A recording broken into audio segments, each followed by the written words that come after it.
हंस ओ कईंच सांग सरस्वतिया गाँव में गोटे सुंदर पोखरीटीए थिला। सेही पोखरी रे गोटे कईंचटीए रहुथिला आउ मध्य दुईटी हंस रहुथिले। कईंच ओ हंस दुई जण बहुत भल बंधु थिले।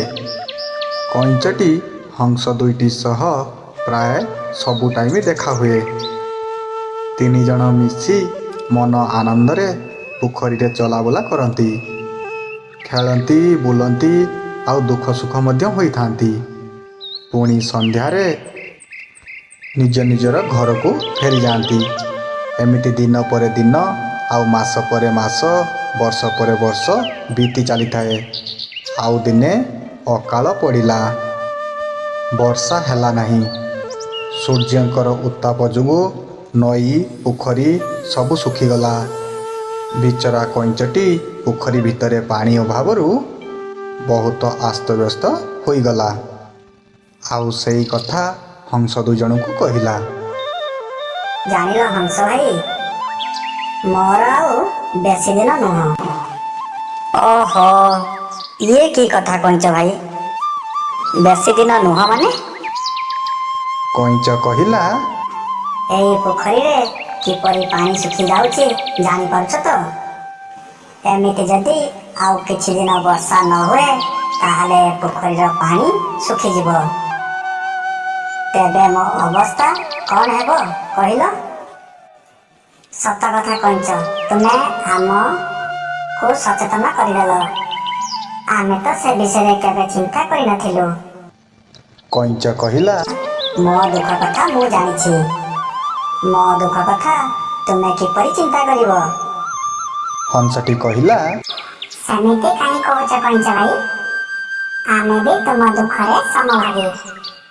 तुम सुविधा पाई जहाँ भी करिबाको पड़िबो आमे करिबो। एबे कह आमे कौन करिबा? सेउटू कईंच कहिला, सुन हंस भाई, मोर तुम दुई जन को गोटे अनुरोध। मु मरिबा बेले तुम दुई जनकर पाखरे रहिबा पाई चाहूची। सेउटू हंस कहिला, हाँ हाँ कईंच भाई, आमे तुम संगरे अच्छे।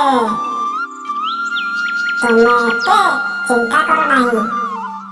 एइथिरु रक्षा पाइबा पाई तुमे गोटे उपाय बाहर कर। कईंच सेउटू कहिला, हाँ हाँ, एउठू टिके दूर रे गोटे पोखरी अछि, जो पोखरी रे पानी केबे भी सुखे नहीं।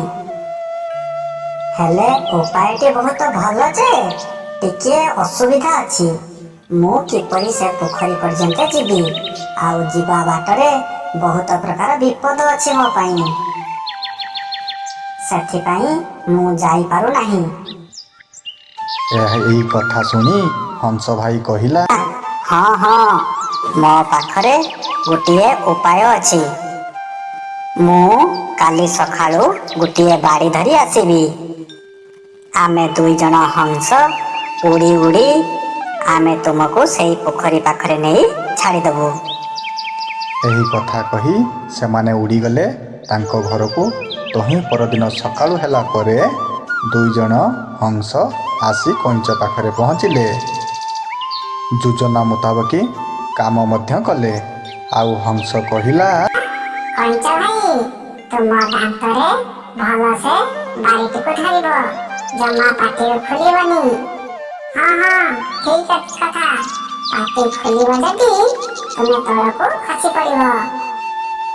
तापरे हंस दुईटी कईंच को धरी उड़ी गले से देखिथिबा पोखरी आड़कू। बाटरे गला बेले विभिन्न स्थान पड़ुथाए।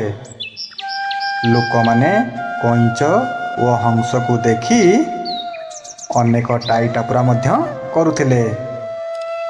हेले कईंच पाटी खोलु न थाए। पाटी बंद करी सबु कथा जाक सही जाउथाए, किंतु भितरे भितरे कईंच को बहुत राग लागुथाए। गोटिए जागारे किछि पिला छिड़ा होइथिले। सेमाने हंस आउ कईंच को देखी ନାନା ଥଟ୍ଟା ପରିହାସ କଲେ ଆଉ କହିଲେ, ଆରେ ବାହ, ଆରେ ବାହ, ଆରେ ଭାଇ ଦେଖ, ହଂସ ଦୁଇଟି କଇଁଚକୁ ଧରିକି କିପରି ଉଡ଼ି ଯାଉଛନ୍ତି। ହଁ ସତରେ ଇଏ ତ ବହୁତ ବିରଳ। ଏ ଦୃଶ୍ୟଟି ଦେଖିଲେ ବହୁତ ସୁନ୍ଦର ଲାଗୁଛି। କଇଁଚଟି ଯଦି ଏଇଠି ପଡ଼ିଯାଆନ୍ତା, ଆମେ ଆଜି ତାକୁ ଭୋଜି କରିଦିଅନ୍ତେ। ଏକଥା ଶୁଣି କଇଁଚର ଆଉ ଦେହ ସହିଲା ନାହିଁ। ସେ ରାଗ ତମତମ ହୋଇ କହିଲା, ଆରେ ବଗୁଲିଆ ପିଲା, ତମର ଏତେ ସାହସ? ପାଟି ଖୁଲେ ଯେମିତି କଇଁଚ ଏତିକି କଥା କହି ତା ଅଜାଣତରେ ସେ ତଳକୁ ଖସି ପଡ଼ିଲା। ତଳେ ଥିବା ପିଲାମାନେ ଖୁସି ହୋଇଗଲେ।